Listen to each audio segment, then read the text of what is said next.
Welcome to the I Love Coaching podcast, the show where we help coaches, entrepreneurs, and leaders build businesses that create massive impact. I'm Adam Roach, alongside my incredible co-host, Jess Webber, and we're here today to bring you the best strategies, mindset shifts, and real-life success stories to help you level up in your coaching journey. Whether you're launching your coaching business, scaling to 6 or 7 figures, or just looking for inspiration to push through, this podcast is your go-to resource. We're bringing you expert insights, real talk, and actionable items every single episode. So if you're ready to take your coaching game to the next level, then let's dive on in. Just here's a big problem that people have.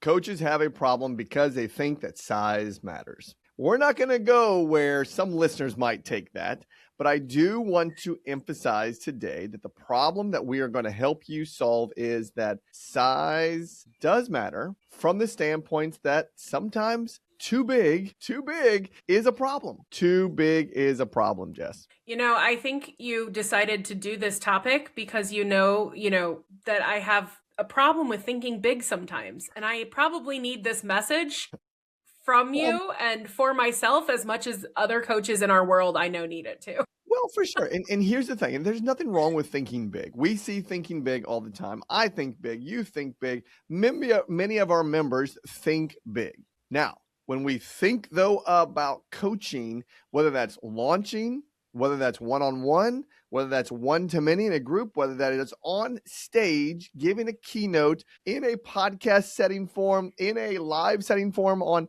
any of the social media platforms, size matters. And here's what we mean by size matters. When you think too big, your listener, your avatar, can get lost in the start of the problem to the solution of the problem. And what we want to share with you today is why smaller is actually better. I think this is an awesome conversation. So how do you get big brain thinkers to slow down and think small? I think is probably my first question related to this. Well, in our blueprint, we talk about what we call the problem solution cycle. And we've talked about this before, almost ad nauseum on our past podcasts. And though today we're going to ironically go a little bit smaller and deeper into this, right? An inch wide and a mile deep. Because how do we solve this? You know me, and our listeners know me. I'm a very visual person, so I'm not going to draw anything right now, but I need you to see a big circle, right? A big circle with a P on one side, on the left side, and the S on the other side, and with an arrow going from P to S, like a circle, like a clock. And that is your problem solution cycle. That's macro. That's real big, right? And so it could be, I solve to help people make $1 million. All right, cool. Great job, coach. How do we do that? How do we help people? It's actually the micro problem solution cycle, which are the small little steps that help the avatar achieve the goal, because we know it's not one jump from 0 to 1 million. It is step 1, step 2, step 3, step 4, step 5, step 6, step 7. So in this podcast, Jess, what I want to do is I want to help the listener understand that when you can focus on one of those micro problem solution cycles, just one to gain the attention, to pique the interest, to feel like you are building your authority in that one little space, Jess, you will win big time. I think this is huge. And it's not to say that you need to ignore or disregard what you feel called to do in that macro setting. So that we're headed into springtime here. St. Louis is warming up this week. And so we've been out in the yard a lot, and it makes me think of the difference between an entire path and a singular stepping stone that is leading you down the path. So we're not saying that the path needs to go away. It just needs to be, that's too big for a lot of people. And so if you can start with that singular stone, that can then lead to the next stone and the next stone and the next stone. And so it makes things feel simpler, and you actually can go faster when you only focus on a stone at a time rather than trying to build the entire path and then describe that to somebody. Yeah. So let's look at this. The problem that we have seen when coaches launch, go to one-on-one, go to one-to-many, is gaining momentum, right? How do I gain momentum? That's one. And number two is, how do I establish myself as the authority in that space to the eyes that are watching me?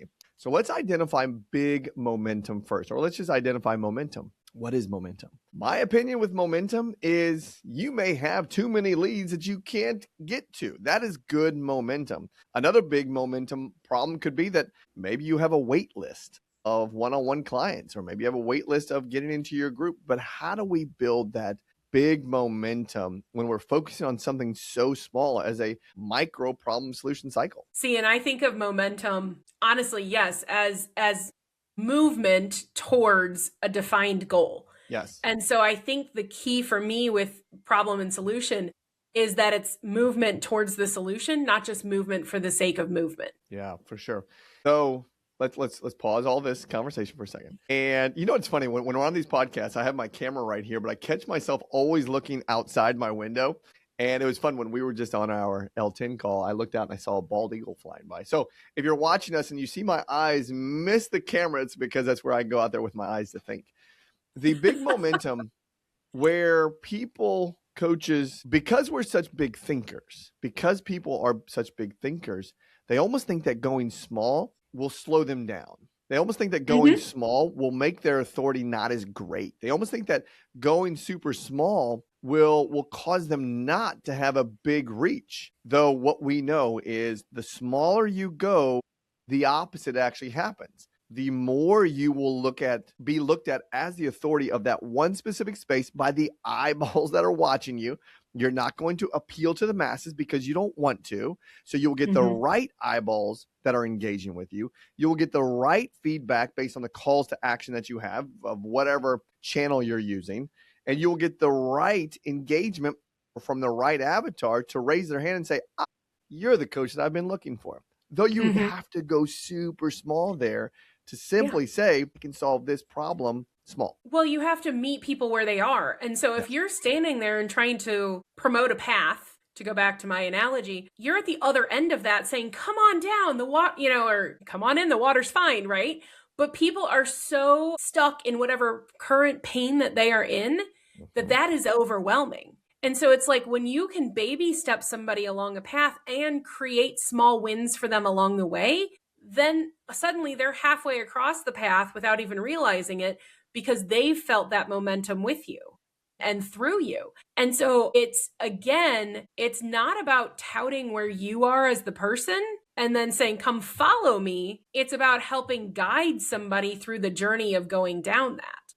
Yes. And that to me is a huge mindset shift when I get stuck in something like either shiny squirrel, I can add this stone to the path to make it more robust, right? Or, my gosh, I have this many stones I need to lay out before my path is clear. Yeah. And the thing is, you don't need either of those. If you can slow yourself down and focus on just a singular thing at that time until your people have all gotten the micro solution and they've felt the removal of pain or the addition of pleasure or whatever you're promising there, then it's so much easier to be like, okay, great, now let's go to the next one. Okay, great, now let's go to the next one. And whatever you need to build will build itself along the way. And anything that could be distracting you doesn't stay a distraction because you have clarity on the only thing that you're supposed to be focused on. And so for me, I do believe that, the people who want to move the fastest are actually the people who have that discernment filter of focus. Yeah. I know that I need to focus on one thing, not many things. That's right.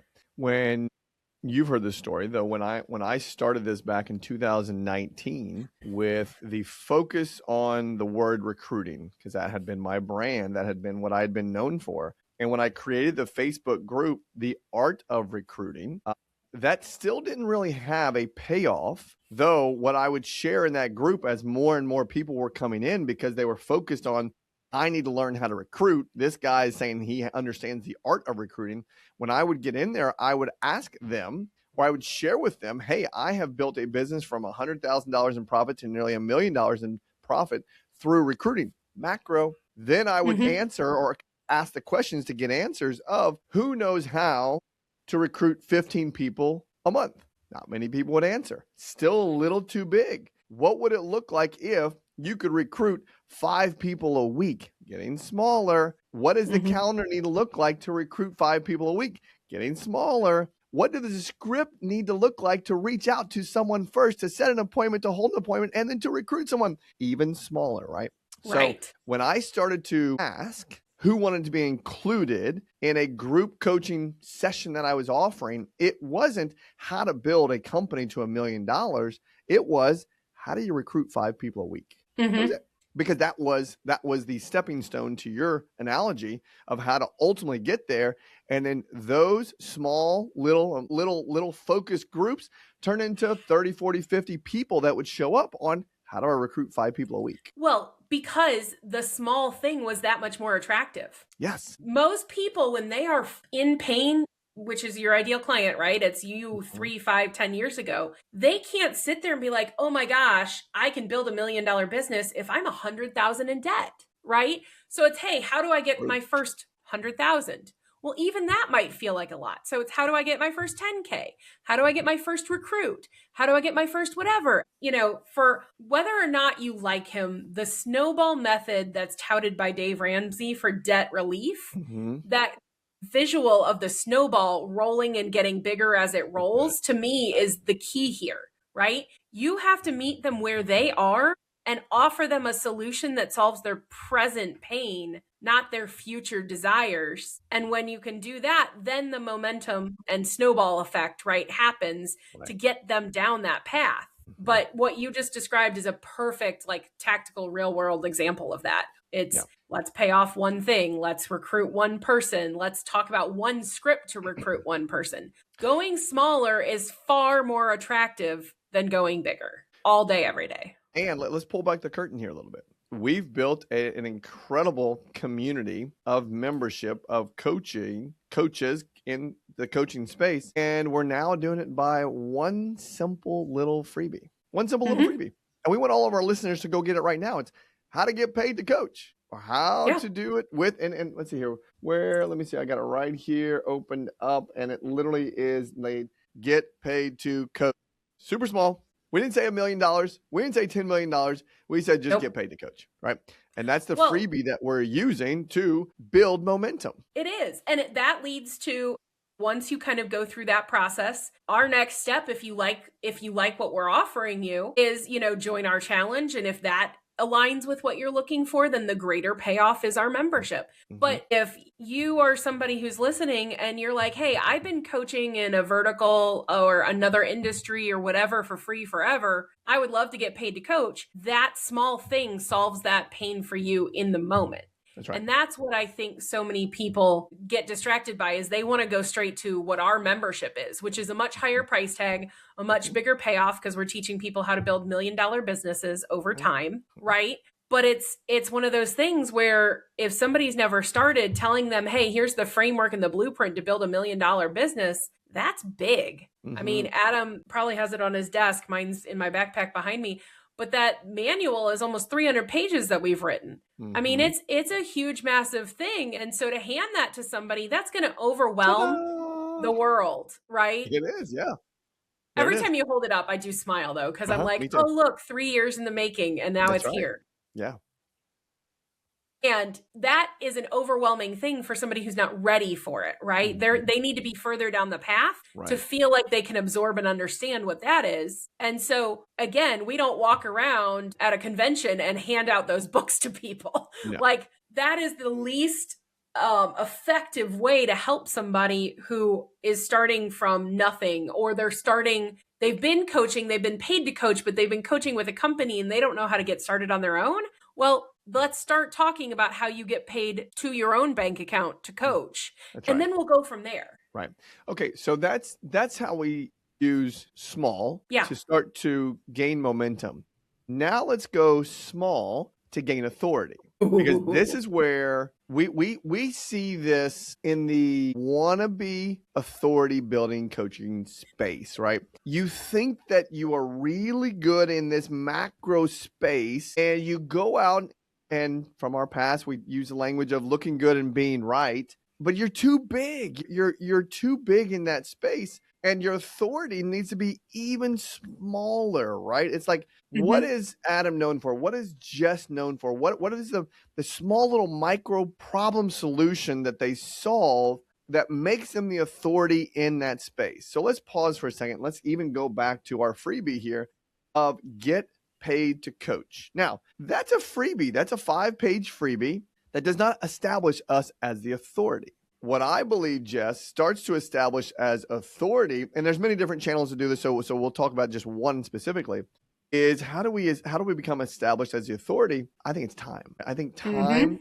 starts the authority building clock, because the more time people spend with you in a singular vertical, in a singular space, and whatever that may be, which is why our get paid to coach drives people to a challenge. The challenge, we teach them how to build now a 10K coaching offer, though they're with us for 3 hours, right? So we're starting to build our authority in their space, which again, from a whole nother podcast that we'll do later, starts to build trust. And that's a whole nother conversation, right? So let's talk about authority though. Well, here's the thing again, if you're going back to my path analogy, if you're down the path, you're waving and jumping at the end of it going, hi, look at me, right? And I've done all these things. I built this path. Right. And you believe that your efforts in that are the thing that give you authority. But because somebody hasn't walked it, they don't trust you, as you were saying. They haven't seen success through your stepping stones. And so they don't give a flip that you're down the path, because that's not helping them. Whatever certification, whatever program, whatever PDF you've built, whatever website you've made, whatever social media you've done,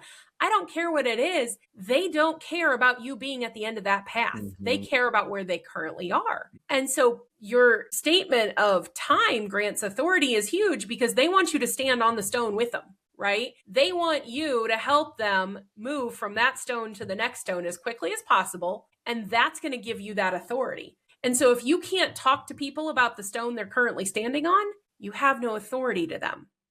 Your dancing down the path means nothing to them. And that is where we see too many people fail, because they're like, well, I'm way down this path.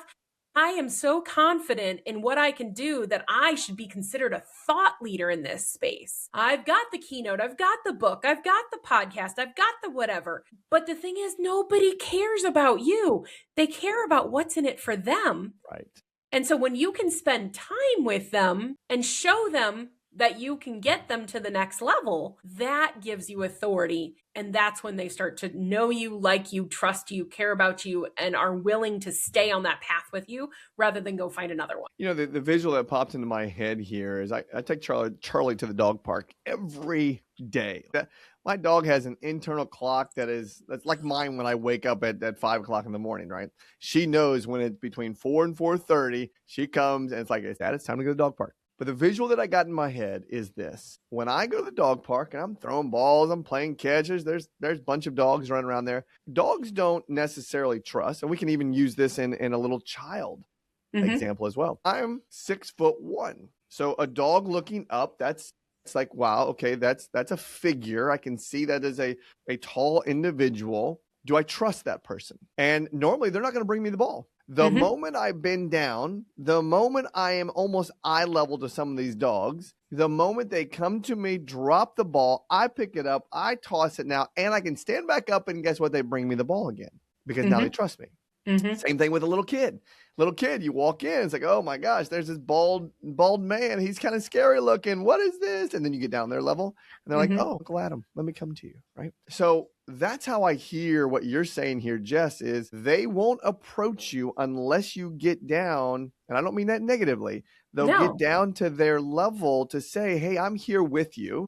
And it's okay for you to lean into, because now I can see you as the authority. You've got the ball in your hand. You're going to throw it to me, and I'm going to play catch here with it, and I'm going to bring it back to you because I can see that, wow, I can trust you. Well, yeah.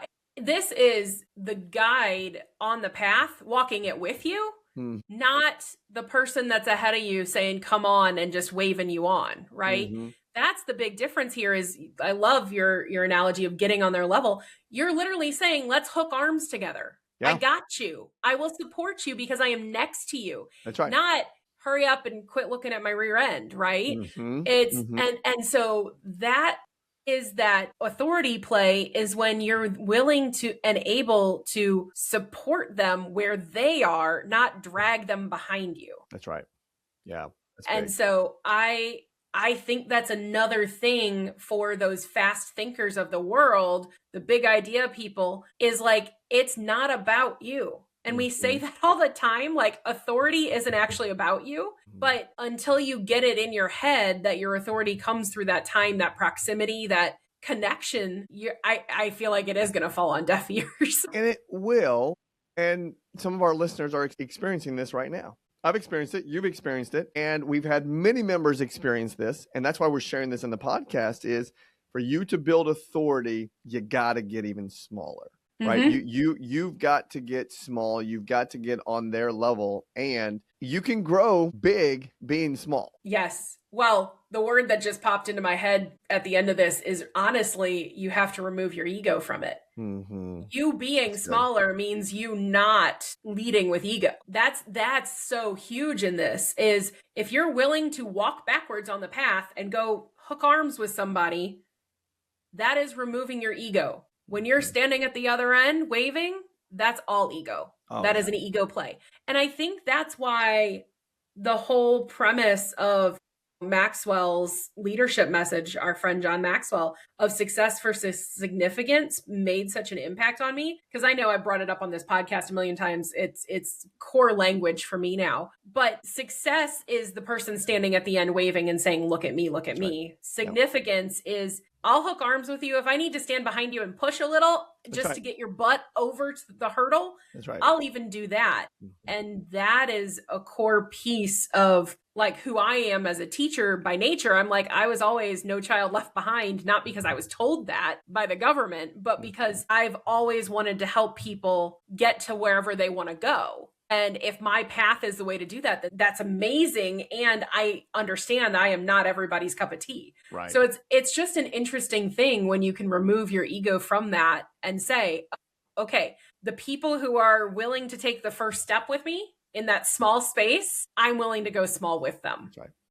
Yeah, that's right. So let's land this plane. The neat part here is size does matter, and you've got to get small to get big. Right. If you want to gain big momentum, you've got to get small. If you want to gain big authority, you've got to get small. And that small will establish over time your ability to bring momentum into your world, to establish you as the authority in a specific vertical in space, and ultimately lock arms with these people and serve them. Right? Establish your connection with them through significance, not success. And listen, we're preaching to the choir here because we have had to learn this ourselves. We've had to look in the mirror and say, I am at the end of that path waving, hey guys, come catch up to me. And the last thing I'll say with that is, I don't know why this is on my heart to share this. If you're motivated by money, great. I understand. Money's a means to an end. Money helps you solve a lot of challenges.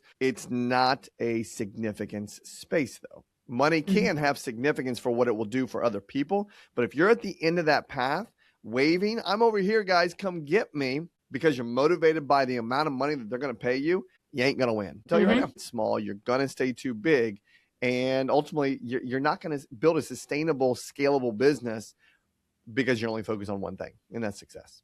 That's a whole nother podcast, Jess. Whole nother podcast. It is. And I mean, if you're standing at the end of the path saying, hey, look at me, and I want you to pay me a ton of money, you're not paying attention to momentum for your client or potential client, and you're not paying attention to the authority you could play in their world. And people pay for the proximity of time and the compression of time. Yeah. And so if you're not willing to remove your ego, then they're not going to be able to pay you. Right. And so I think that's a huge thing that kind of sits in that space of, yes, as a coach, I wanted to leave another role and make money as a coach. Like, we're not saying you can't make money as a coach, but that can't be your only focus. Is like, I think of like the cartoons my 5-year-old watches, because we, Looney Tunes and all that, like the dollar signs rolling behind the eyeballs kind of thing. Like that cannot be how you show up for your people, is like dollar sign goggles, right? Yeah. So I, at the same time, would love to help more people build something that's significant to them. And so I would say,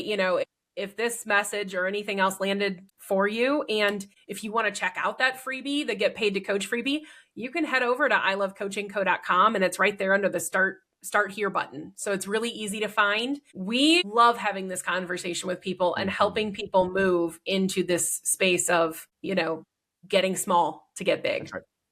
Very, very true. Yeah. So go to ilovecoachingco.com ilovecoachingco.com and go to start here, or there's a red button that says get the free guide. I mean, it's all over that page. So go get it. Go get it. Go get it. Okay, Jess, nice work. Size does matter. Get small. That's Love right. it. Okay. We'll see you guys next time. See you. Bye.